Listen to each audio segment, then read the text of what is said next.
बड़ी लंबी चौड़ी बातें उन्होंने की थी। लेकिन आज हम देख रहे हैं कि जब एनडीए 1 बनी तो उन्होंने भूमि अधिग्रहण कानून के तहत उसके ऊपर अपने पूंजीपति मित्रों को फायदा देने के लिए चोट पहुंचाने का षड्यंत्र रचा, जिसमें राहुल गांधी जी खड़े हुए, किसान खड़े हुए और वो कामयाब नहीं हुए।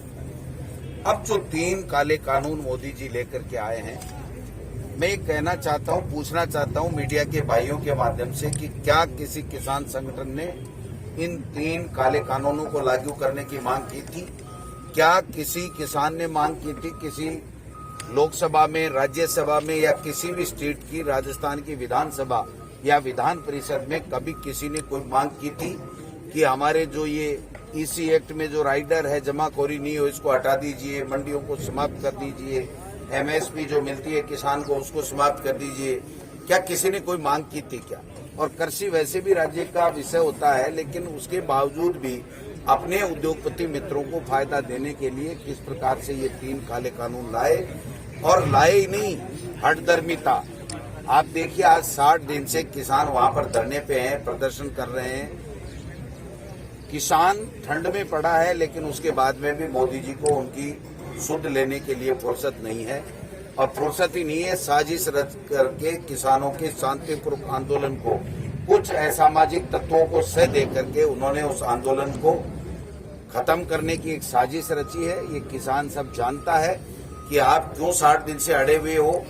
अडानी और अंबानी और बड़े बड़े उद्योगपति क्यों आपके सरकार के पक्ष में इस कानूनों के खिलाफ में ऐड दे रहे हैं? क्यों गुजरात में और हमारे गंगानगर साइड में वो जो बड़े बड़े करोड़ों करोड़ों रुपए के जो हाई टेक्नोलॉजी के जो गोदाम बन रहे हैं, वो किसके लिए बन रहे हैं, किसकी सह से बन रहे हैं? जब कानून तो अभी 6 महीने पहले आया है, तो आप 2 साल से 3 साल से ये गोदाम किसके लिए बना रहे हो?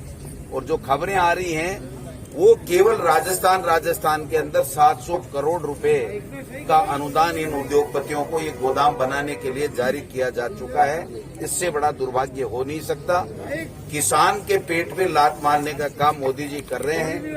आने वाला समय उनको बख्शेगा नहीं। आपने देखा, रेल बेच दिया, तेल बेच दिया, LIC बेच दी, हवाई अड्डे बेच दिए, लेकिन अब तो किसान की जमीन के ऊपर, किसान की जमीन में पैदावार जो होती है उसके ऊपर भी कब्जा करने के लिए अडानी और अंबानी के लिए जब ये काम करने लग गए, तो अब किसान का स्वाभिमान जाग गया। किसान स्वाभिमानी कौम होती है, 3600 कौमों के लोग किसानी करते हैं। आज आपने देखा होगा जो टिकैत जी किस प्रकार से बिलख रहे थे, रो रहे थे कि भाई तुम क्यों मारना चाहते हो, इस 2000-5000 फोर्स के साथ में हमको क्यों कत्ल करना चाहते हो, किसान के हक को क्यों मारना चाहते हो, तुम इस कानून को लागू करने पे क्यों अड़े हुए हो, ये बता दीजिए। लेकिन वो बताने के लिए उनके पास में शब्द नहीं है। केवल दाढ़ी बढ़ा लेने से रविंद्रनाथ टैगोर नहीं हो सकता, विचारों से टैगोर होना पड़ेगा।